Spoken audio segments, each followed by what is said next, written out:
right, hello. My name is Jeff Murphy. I'm a farmer near Girard, Kansas, and we call our business Murphy Generations Farm. Wanted to start making some YouTube videos, really for education, education for other people based on what I've learned in regenerative agriculture, and then also education for myself, so I can interact with other people and I can hear their thoughts on what I'm learning and seeing. Also wanted to make the videos so that we can kind of share more information about our farm and some of the products that we may sell. We are gonna sell some beef, some steers in August of this year. So if you're interested in that, let me know. They will be steers that grazed here at our farm on grass and cover crops, and were born here, and then they will be finished on grain. But I do plan to use regenerative corn for that, so they should be really quality meat. So let me know if you're interested in that in August of this year.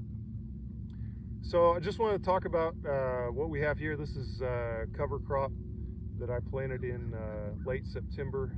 It's Triticale and Hairy Vetch. Triticale is a cross between rye and wheat, and I think it's done really well. Hairy Vetch is a legume that's a winter legume that does fix nitrogen, and so I feel pretty pleased with it. It's 50 pounds of Triticale and 15 pounds of Hairy Vetch. Like I said, I'm just learning, and we're really just getting started with this. So this field was no-till last year. It was soybeans last year that were no-till, but there was no cover crop previous to that. So we're really getting started with this journey, and we have done tillage every other year on this farm. We've always tilled for corn, and then no-tilled the beans and the wheat.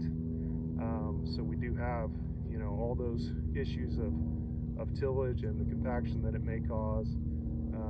So I want to dig a hole and look at it for just a minute, and then kind of go from there. And you may see some cows coming up behind me here.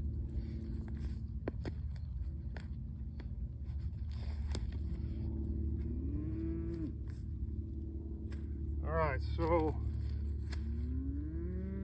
I guess to talk about what we're seeing here in the soil, what I'm seeing, I think, is a lot of layers.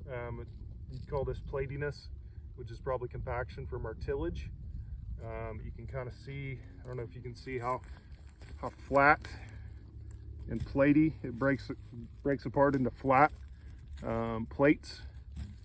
But we can see, this is our Hairy Vetch, we see our Triticale, we see a lot of roots that are trying to penetrate down into that, which is good. We're seeing on the roots, I think we're seeing quite a bit of aggregation of that chocolate cake look, which is good. So the aggregation would be the microbes.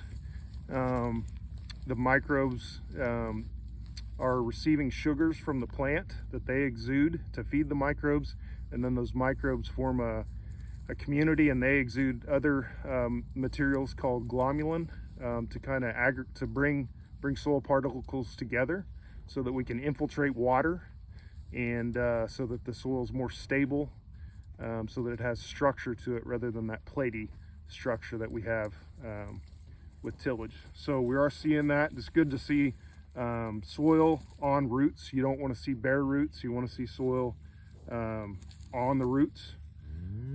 So those are the things I'm seeing. I'm pretty pleased with it, but I'm interested if you guys have comments or questions. I'm interested in your input and how you think this is going to do. My plan is to no-till corn into this, and I'm planning to no-till green right into it, and then I'll kill it with a herbicide. Well, I plan to actually roll it with a roller, and then also use herbicide after planting, and probably going to wait until a little bit later. We typically would plant corn in April, but we're probably going to wait till sometime in May to try to get the most growth out of this cover crop. So that's all I got, guys. Thanks, and we'll see you next time.